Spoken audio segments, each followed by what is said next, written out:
Hey guys, and welcome to the channel. If you're new to it, this is Hayden Newberry Fishing. I am Hayden Newberry. I'm a travel nurse. I travel around the country bass fishing. I fished the Bassmaster Opens, previously fished the Toyota Series, and I want to make a video today about a technique that I was actually using the other day, and I thought it'd be kind of interesting to make a video about.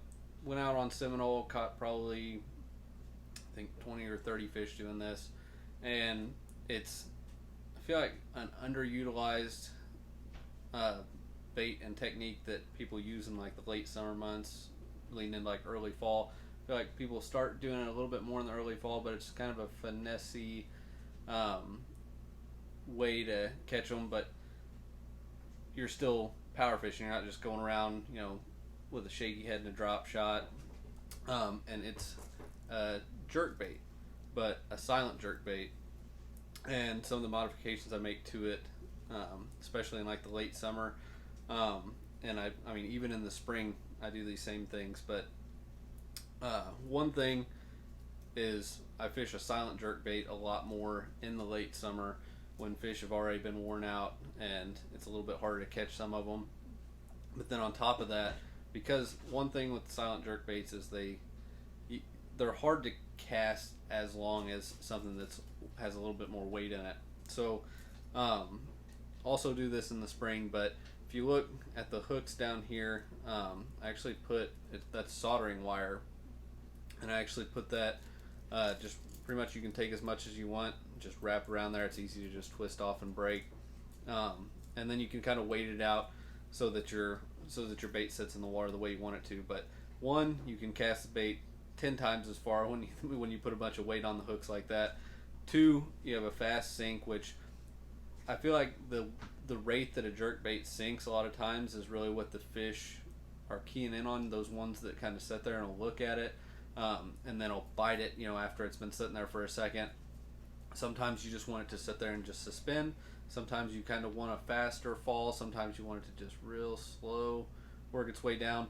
But I've got quite a bit of weight on there right now, just so I can make those longer casts, and I was fishing it just a little bit deeper and getting tons of bites on it. I went out just for a few hours. Like I said, I think I caught probably 20 or 30 fish doing it.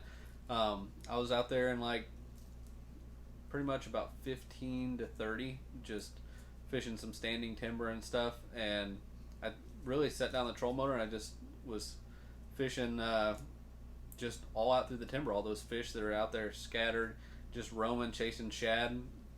And I feel like you can hit areas with this quickly that don't get as much pressure. A lot of guys that are fishing like drop shots and little finesse stuff in the late summer, they're going around fishing the brush piles and everything. But those fish that are just out there more so roaming, they're not really sitting on one specific piece of cover, but they're keyed in on chat. They're out there chasing those random balls, those bait fish that are out there also roaming around. And this time of year, more so and more so as you lead into the fall, you get more of that happening. So something like this can definitely help you out catch more fish. And also just something to remember is that soldering wire to weight the hooks. Some guys have all kinds of different ways that they'll weight a bait down, but that's probably my favorite because I can literally just pull it out the roll of it and just wrap it up and mess with it until I get the fall that I want. And every bait's so different that you can really kind of just pick up a bait and mess with it until you get what you want. But anyway, that's my technique. This is actually a Megabass Silent 110, and I was fishing it down just over like 10 feet that way, but I was fishing it pretty fast. But anyway, thanks for watching the video, guys. See you on the next one.